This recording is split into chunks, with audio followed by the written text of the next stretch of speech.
Mesdames, Messieurs, merci d'être avec nous. Voici le sommaire de ce journal. Le président de la Commission électorale nationale indépendante, Corneille Nangaa, a annoncé ce jeudi à la presse le report des élections présidentielles, législatives nationales et provinciales à la date du 30 décembre 2018. Initialement prévues au 23 décembre 2018, ces élections sont reportées pour cause des difficultés techniques, précise la Commission électorale nationale indépendante. Corneille Nangaa a également fait savoir que la campagne électorale prendra officiellement fin le vendredi 21 décembre 2018. Et puis, pas de contamination d'Ebola le jour de vote dans les zones affectées, d'où les mesures prises par les ministères congolais de la Santé et la Commission électorale nationale indépendante CENI. À l'entrée de chaque site de vote, les dispositifs de lavage des mains seront déployés. Et pour éviter que les gens s'entassent, les deux partis ont jugé bon de revoir à la hausse le nombre de bureaux de vote au Nord Kivu et à l'Ituri. Enfin, le Programme alimentaire mondial PAM a annoncé le mercredi 19 décembre 2018 l'arrêt momentané de ses interventions sur l'axe Masisi-Nyabiondo Centre en territoire de Masisi au Nord Kivu. Pour cause, le meurtre de leur agent chauffeur abattu dans une embuscade d'un homme armé. Selon son porte-parole, le PAM maintient ses actions dans le reste du pays. C'est désormais officiel, les élections en République démocratique du Congo auront lieu le 30 décembre 2018 et non le 23 décembre 2018. Cette confirmation est du président de la Commission électorale nationale indépendante, Corneille Nangaa, qui l'a dit ce jeudi lors d'un point de presse organisé au siège de la CENI à Kinshasa.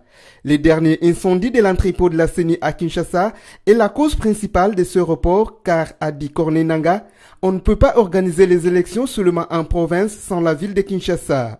Devant cette impasse technique, il s'est présenté à la Commission électorale nationale indépendante deux hypothèses.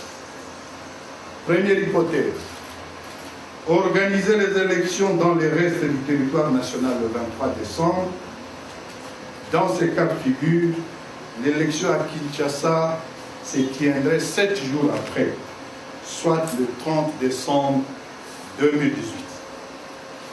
Deuxième hypothèse, organiser les élections sur toute l'étendue du territoire national et reporter la date de scrutin prévue le 23 décembre au 30 décembre 2018. À cet effet, la CENI a entrepris des consultations auprès de toutes les parties prenantes, notamment les institutions de la République. Il faut dire que ce matin, une tripartite s'est tenue entre la CENI, le gouvernement et les CENSA. Les responsables des partis politiques, les responsables des confessions religieuses, les représentants de la communauté internationale et spécialement les candidats à l'élection présidentielle qui représentaient à ce titre l'ensemble des candidats.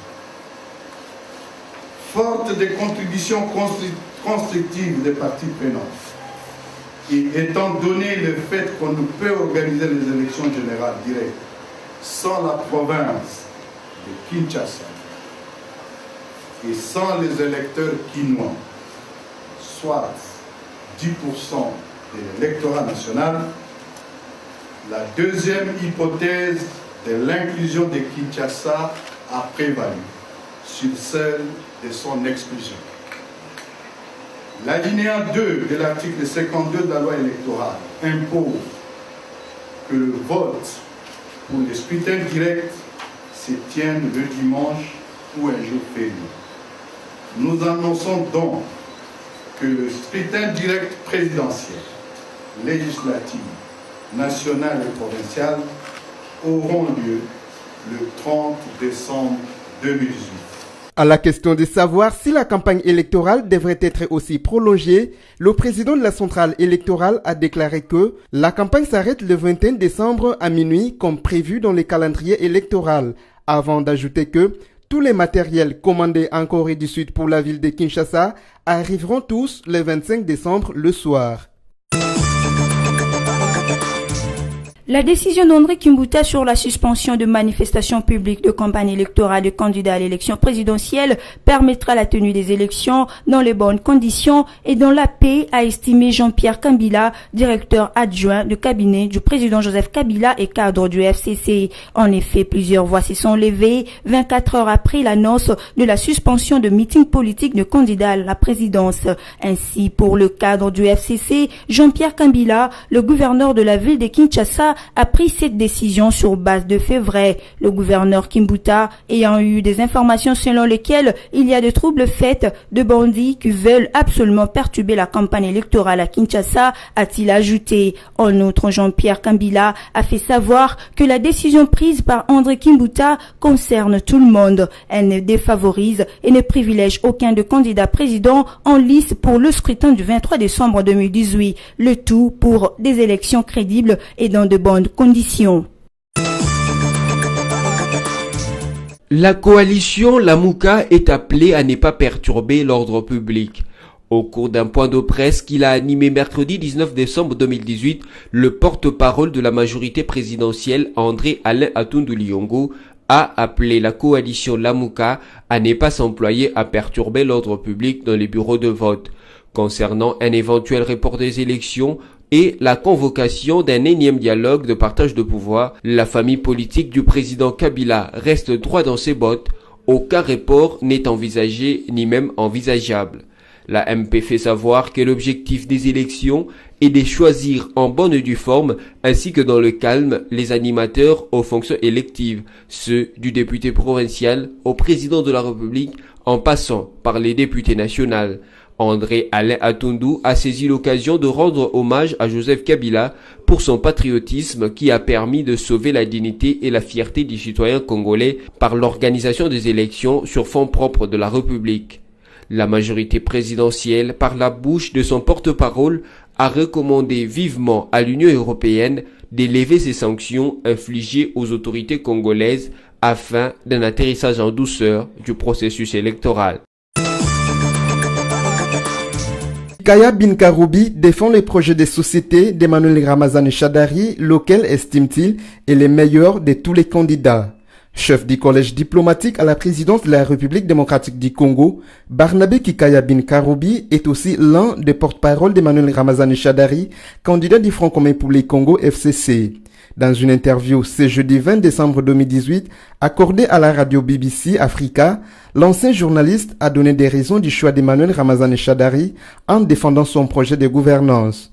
Pour Kikaya Bin Karoubi, le député Shadari, dauphin du président Kabila, est la personne qui est la mieux préparée pour assumer demain les fonctions du président de la République. Au chapitre des priorités de son mandat, une fois que celui que l'on appelle coup sur coup est élu, le chef du collège des diplomates de Joseph Kabila affirme que les social sera proche de l'action de Shadari. Et ce n'est pas tout. L'investissement massif dans le programme de l'éducation, la création de l'emploi et tout ce qui a été accompli par le président Kabila sera sa priorité, a-t-il encore expliqué. S'agissant du bilan du président Kabila, critiqué par certains candidats dans la course et qu'hériterait Emmanuel Ramazani Shadari, Barnabé Kikaya ne tarit pas de réponse. Pour lui, si aujourd'hui on parlait de la RDC au niveau international, c'est grâce à Joseph Kabila. Sur le chapitre de la sécurité, le conseiller de Kabila a laissé entendre qu'à ce jour, il n'existe aucun territoire de la RDC sous l'administration des groupes armés, hormis quelques escarmouches, ça et là, et les problèmes de terrorisme, et pas autre chose. Il a en outre ajouté que les problèmes de sécurité dans l'est de la République démocratique du Congo ne concernent pas seulement la RDC, mais aussi toute la région des Grands Lacs.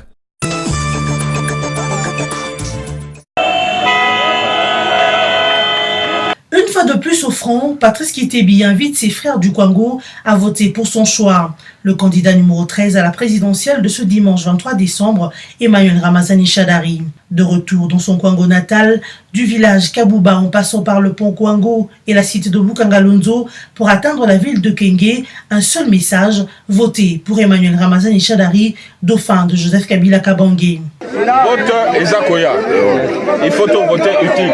Atik Bazalina FCC. Bobiango. Candidat numéro 13, Bobiango.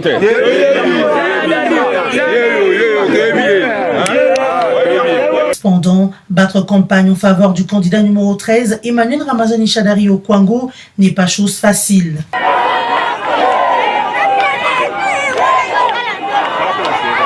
Pour cause, plusieurs leaders et notables du Kwango, porte-étendard de la campagne d'Emmanuel Ramazani Shadari, ont été vomis par leur base.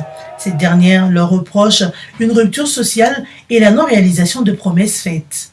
Pour la population du Kwango, bien que n'étant pas candidat, Patrice Kitebi incarne un nouveau sens de leadership tant réclamé par les Kwangolais.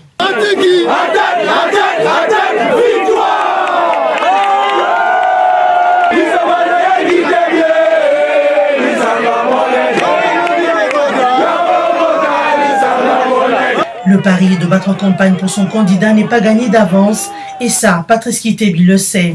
Il reste tout de même déterminé à emmener plusieurs à voter pour son candidat numéro 13, Emmanuel Ramazani Shadari. Et le périple se poursuit.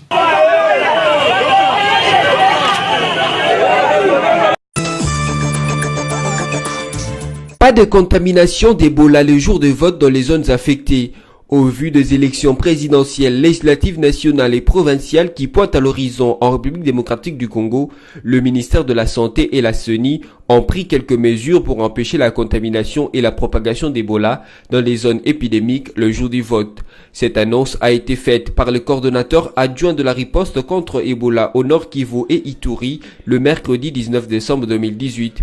À l'entrée de chaque site de vote, les dispositifs de lavage de mains sera déployé. Et pour éviter que les gens s'entassent, le nombre de bureaux de vote sera revu à la hausse. Aussi, chaque individu aura droit à un désinfectant de mains.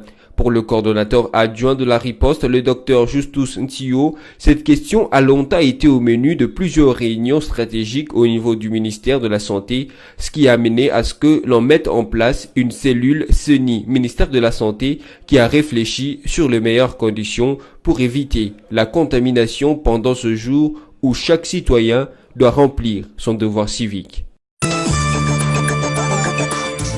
Le Programme alimentaire mondial PAM a annoncé le mercredi 19 décembre l'arrêt momentané de ses interventions sur l'axe Massissi-Nyambiondo Centre en territoire de Massissi au Nord Kivu suite au meurtre de leur agent chauffeur au PAM. La direction pays du PAM justifie cette décision par le probable menace sécuritaire sur cet axe à cause duquel Richard Kassimba, leur chauffeur, a été abattu dans une embuscade d'hommes armés. Le responsable du PAM en RDC disent reconnaître que la mesure de suspension de leurs interventions dans la zone Nyambiondo va affecter au moins 13 000 personnes déplacées. Entre-temps, les lots de vivres déjà acheminés par le PAM sur place à Nyambiondo avant l'incident ont été distribués par Caritas à quelques centaines de familles bénéficiaires. D'après le chargé de communication au PAM, l'organisation maintient son programme et poursuit ses opérations dans le reste du pays et dans d'autres zones de la province de Nord Kivu. Si vous nous avez pris en cours des diffusions, voici le rappel des titres. Le président de la Commission électorale nationale indépendante, Corneille Nangaa, a annoncé ce jeudi à la presse le report des élections présidentielles, législatives, nationales et provinciales à la date du 30 décembre 2018. Initialement prévues au 23 décembre 2018, ces élections sont reportées pour cause des difficultés techniques, précise la Commission électorale nationale indépendante. Corneille Nangaa a également fait savoir que la campagne électorale prendra officiellement fin le vendredi 21 décembre 2018. Et puis, pas de contamination d'Ebola le jour de vote dans les zones affectées, d'où les mesures prises par les ministères congolais de la Santé et la Commission électorale nationale indépendante CENI. À l'entrée de chaque site de vote, les dispositifs de lavage des mains seront déployés. Et pour éviter que les gens s'entassent, les deux partis ont jugé bon de revoir à la hausse le nombre de bureaux de vote au Nord Kivu et à l'Ituri. Enfin, le Programme alimentaire mondial PAM a annoncé le mercredi 19 décembre 2018 l'arrêt momentané de ses interventions sur l'axe Massissi-Nyambiondo Centre en territoire de Massissi au Nord Kivu. Pour cause, le meurtre de leur agent chauffeur abattu dans une embuscade d'un homme armé. Selon son porte-parole, le PAM maintient ses actions dans le reste du pays. Ainsi prend fin cette session d'information. Merci à vous de l'avoir suivi et restez-nous toujours fidèles.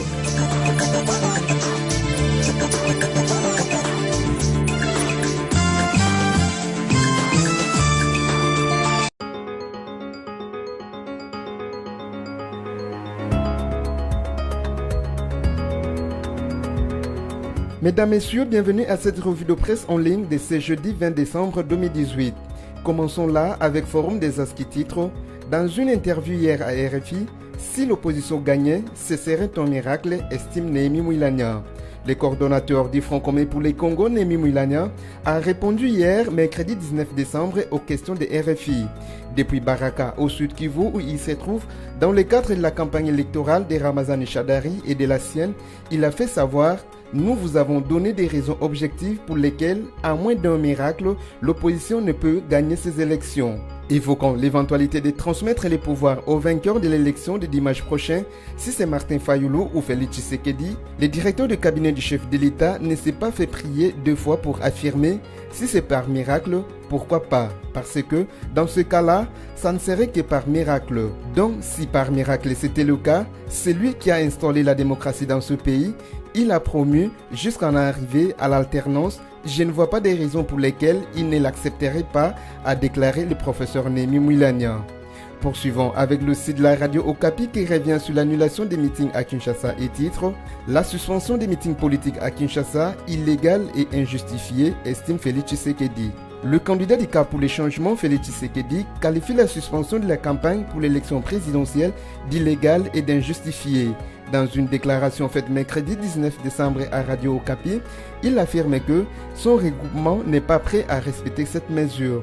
Je trouve que c'est une mesure illégale et injustifiée. Je ne vois pas pourquoi il faut interdire quoi que ce soit.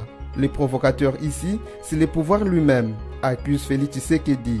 Selon les candidats du CACH, les candidats de la Mouka avaient reçu toutes les autorisations nécessaires pour tenir son meeting. Sur base de quoi, on peut lui interdire de tenir son meeting, d'autant plus que le candidat du FCC circulait librement à Carnaval à travers la ville. C'est totalement inacceptable. Nous sommes au bord de la crise avec ce régime et il est plus que temps qu'on mette fin avec ce régime à travers les élections. Il a expliqué avoir tenu compte des recommandations des services compétents chargés de la sécurisation du processus électoral pour éviter tout risque de troubles à l'ordre public. Bouclons cette revue de presse avec le site actualité.cd qui écrit RDC, plusieurs maisons incendiées lors des affrontements entre partisans du FCC à Moueka.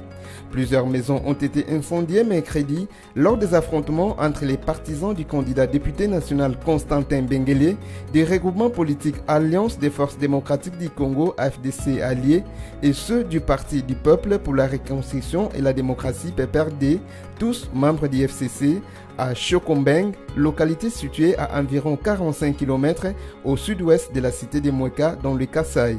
À la base, des partisans du candidat député national Constantin Benguele ont accusé ceux du PPRD d'avoir attaqué par arme leur cortège de campagne électorale en pleine cité. Une source administrative à Moueka reconnaît ces incidents, mais parle plutôt des actes de provocation des politiciens qui assurent la garde du corps du candidat Benguele.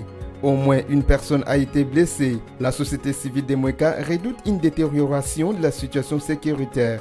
C'est la fin de cette revue de presse. Merci de nous avoir suivis.